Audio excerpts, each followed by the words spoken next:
My conclusion is this video has a lot of symbolic or perlambangan.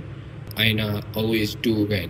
She likes to use symbolism like from colors, dress, wording ke apa semua, everything is symbolic. So for this time around, she uses mask and black and white colors to represent goods and bad, and mask just to tell like don't judge people from their look from outside, even though they look like very pure white, but kat luar baik, pure putih, rupanya bertopengkan syaitan.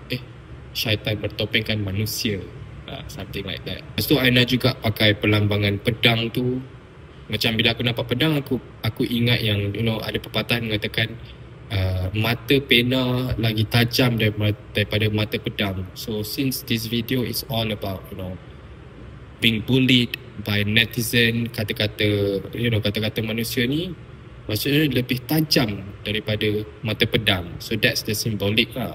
So music video kamu kali ni is about message about bully, about betrayal, trust. Dan pengajaran dia ialah kadang-kadang musuh kita adalah orang yang paling dekat dengan kita sebenarnya. Orang yang kita letak kepercayaan yang penuh, turns out tikam belakang kita.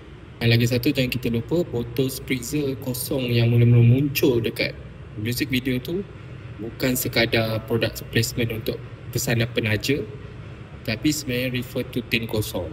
Bahasa tin kosong yang mengatakan orang yang cakap je lebih, bising tapi tak ada ilmu, kepala kosong, otak hilang, elak. So MV kali ni memang very well thought through. They put like their mind into it.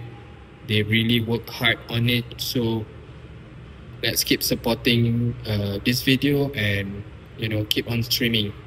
Jom 1 million guys.